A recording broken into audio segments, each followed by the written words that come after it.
Бәріңе сәлем достар. Бүгінгі видеода назарларыңызға шынайы өмірге негізделіп түсірілген «Желание жить» атты фильмге шолу жасайтын боламыз. Алдағы 10 минутта қиын ауруға шалдыққан жігіттің оқиғасының куәгері атанасыз.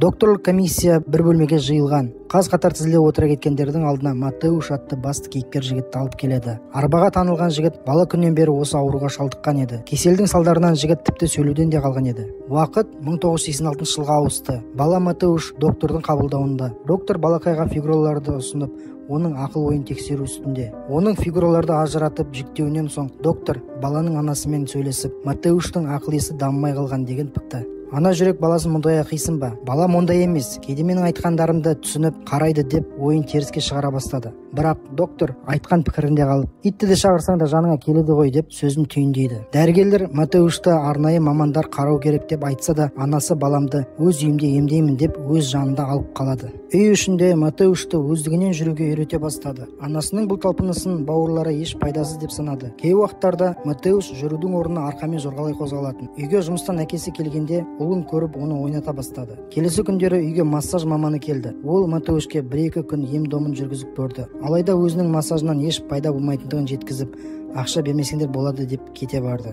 Кадр алмасып, саябақ ішінде ана мен бала отыр. Матеушке анасы сені қалай емдесем болады деген өзінің ішкі ойларын айтады. Сонда арба үстінде отқан бала бірдеңе айтуға оқталғандай болып сөйлеуге талпыныс жасайды. Анасы сенімен сөйлесуге ештеңе кедергі болмаса ғой деп бір күрсініп алды. Кадр сыртынан Матеуште мені де сендермен еркін сөйлесе алмайтындығым қынжылтады деп сөйлейді. Үй ішінде үстел жанында жайғасқан әкесі ұлын жанына алып, оны нағыз еркектерше жұдырықпен ұруды үйрету үстінде. Кадр сыртынан естілген баланың дауысы. Әкемнен алған осы сабақтан соң мен өзімнің қолымнан келеді деген дүниенің барлығын үйренуге талпыныс жасаймын деп шештім дейді. Матеуш өз әдетінше арқасымен жорғалай анасының жанына келді. Оның бұл шарасы мені көтер деген болатын. Анасы да мұны түсіне қойып, сыртқы бөлмеде қызы қарап тұрса да баласын көтеріп, оған жүруді үйрете бастады. Матеуш сыртқы өмірді терезенің алдында отырып танып білді. Кейде көршілерінің өмір салтын бақыласа, кейде көшеге назар салатын. Күндердің күнде үйге Германиядағы туысқанынан сәлемдеме келді. Оның ішінде басқаларынан ерекше болып түкті жеміс шықты. Бұл кокос. Әкесі қиналыспен ашып әрекет қылса, сырттай бұл көрініске Матеуш мәз болыпты. Баланың назарына іліккен кез келген нәрсе қызығушылық тудыратын. Теледидар алдына жайғасқан Матеуш ғарыш телехабарын көріп отырғанда теледидар сөндіріліп еді, бала ызаланып бастады. Ұлының жүйкесі жұмыс жасағанын көріп анасы мәз болып, теледидарды қайта қосса, әпкесі теріс көзқарас танытты. Үйдің үлкен қызы Матильда өзінің шашқа таққыш түйреуішін іздеп жүр. Бұл уақытта Матеуш жерге жорғалап, қандай да бір жерге баруға ұмтылады. Бірақ оны жарты жолдан анасы ұстап, қайта орнына жайғастырды. Бұл жүрісімен бала диван астында түсіп қалған түйреуішті көрсеткісі келген еді, бірақ еш нәтижесіз. 1989 жыл түнгі уақытта әкелі бала болып кереуетке жайғасқан. Екеуінің де көз алдарында жұлдызды аспан жымыңдайды. Әкесі саусағын шошайтып, аспан әлемін ұлына таныстырып әлек. Бұл күндері Матеушке әкесі ағаштан жаңа арба жасап берген еді.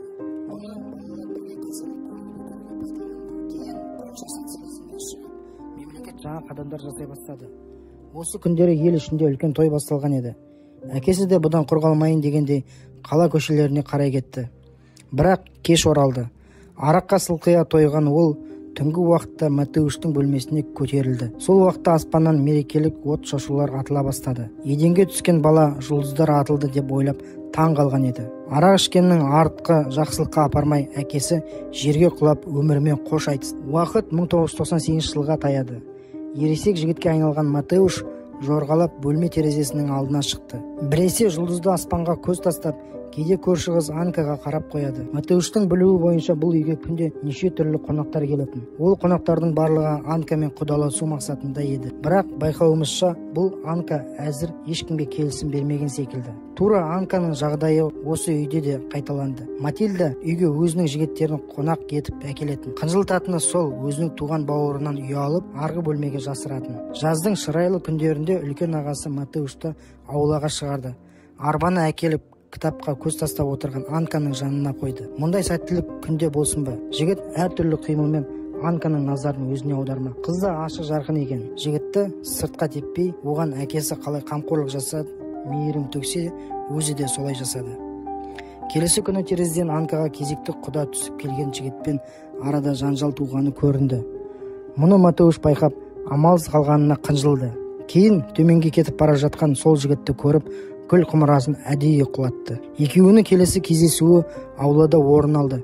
Матеуш велосипед тізгіндеген бұл жігітті аяғымен тебуге талпынады. Жігіт Матеуштен бұлай жасауының себебін сұрай бастады. Кейін өзі мазақтауға көшті. Матеуштың шарасыз халін учаскелік полиция байқап, осында келді. Құдаласқыш жігіт пен полиция арасында жанжал орын алып, ақыр аяғында жігіт тұтқындалды. Матеуш кезекті терезеден қарау барысында Анканың үйінде жүк жиналып жатқанын байқады. Әйтеуір сәті туып, Анка да қырағы көзімен жігітті терезеден байқап, оған әжесінің үйіне кететіндігін айтуға пәтерге жүгіре жөнелді. Матеуш жорғалай жүріп ауызғы есікке келді. Анканың айтуынша бұл сапар анасының кезекті құдаласу жоспарына кіретін. Екі ғашық алдарына кедергі болған есіктің астына көз салып, бір-біріне қарайды. Күндердің күнде Германиядан әскерлі іс сапармен жүрген ағалары үйге келді. Сол күні үй ішінде мереке болып, үстел басындағылар гу-гу әңгімелесті. Бұл кезде Матильда отбасын құрған.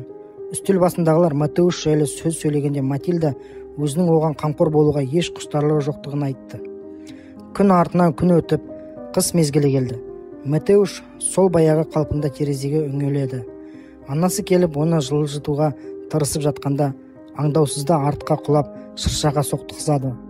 Осыдан соң Матильда ашуланып, Матеушты арнайы емдеу орталығына апарып тастады. Мұнда ауруға шалдыққандар науқастар өмір сүретін. Бірақ та Матеуш үшін бұл жер жат көрінетін. Палатада жатқан жаңадан келген жігітпен танысуға басқа пациенттер келді. Іштей Матеуш мені анам көп ұзамай алып кетеді деп ойлайтын. Өйткені жігіттің өзіне бұл жер жайсыз еді. Мұнда ол бөтен адам секілді. Кейін көптен күткен анасы да баласын көруге келді. Екеуі кездескенде анасының Матеушты алып кететін ойы жоқтығы белгілі болды. Ол ұлына бірісі күні келемін деп кетеді. Бұл Матеушты күйзеліске ұшырады. Жалғыз үміт анасында еді. Ендігі ол да ұлынан теріс айналды.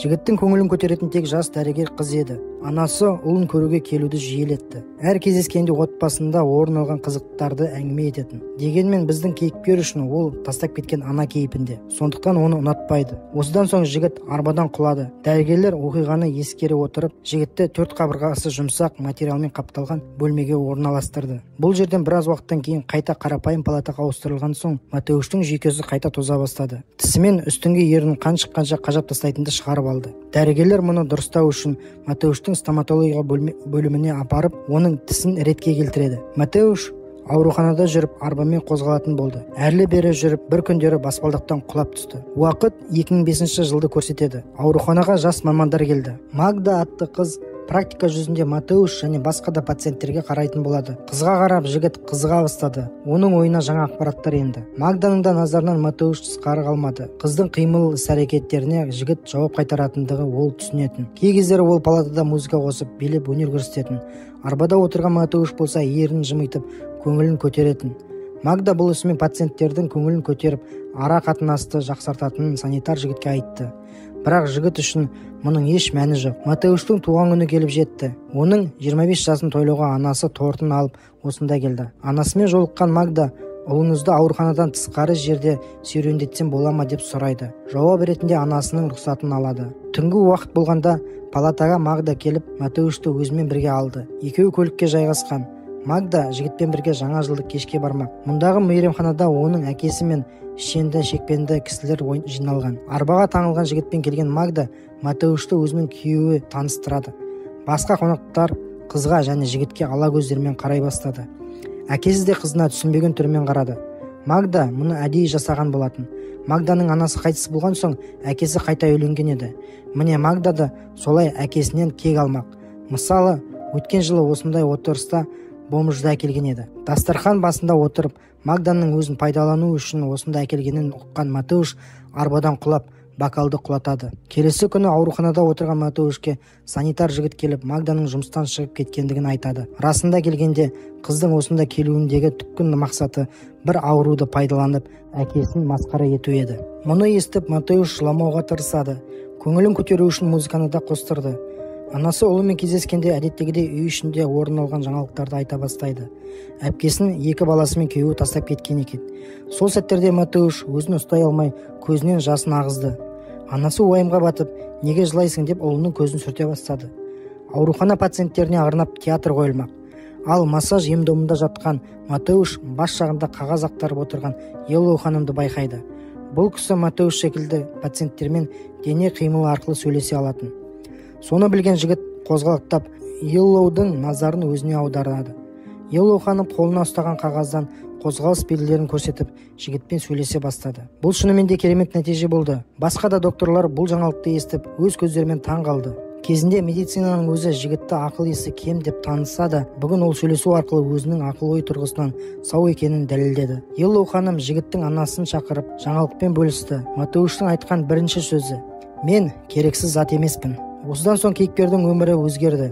Стоматологтар жігіттің тісін қайта салып, кейін оны бөлек ыңғайлы палатаға жайғастырды. Матеушке өзі басқара алатын арба берді. Бұл кезде уақыт 2010 жылға таяған еді. Матеушке компьютерге дейін әкеліп, жігіт соны басқару арқылы сөйлесе бастады. Бір уақыттарда оның оқиғасы бойынша мақала жазу үшін журналист те келді. Бұрындары Матеушты осында әкеп тастаған отбасы оны қайта үйге қалдыртып, Матильданың балаларымен таныстырды. Жанұясымен болған сол күнде Матеуш жиен баланы алдына алып, терезе алдына келеді. Екеуінің көз алдында жұлдызды аспан. Бұл кезінде терезе алдында жайғасқан әке мен баланың көрінісін еске салады. Матеуш өзінің ақыл-ойы жақсы екендігін дәлелдеген соң, ендігі оны бұл ауруханадан шығарып тастамақ. Бірақ бұл Матеуштың өзіне ұнамайды. Ол үшін қазіргі палатасы қолайлы.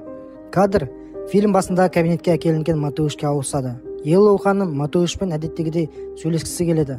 Алайда жігіт өзінің ақылды екендігін дәлелдеп, ауруханадан қуылуды қаламайды.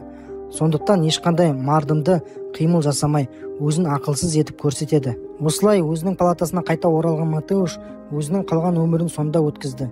Мүмкін қазір де сонда шығар. Фильм соңында кейіпкер терезеден басын бұрып, экран алдында отырған сізге қарайды. Осымен фильм тәмамдалды. Достар, соңына дейін көргеніңіз үшін мың алғыс. Келесіде кездескенше аман қол болыңыз.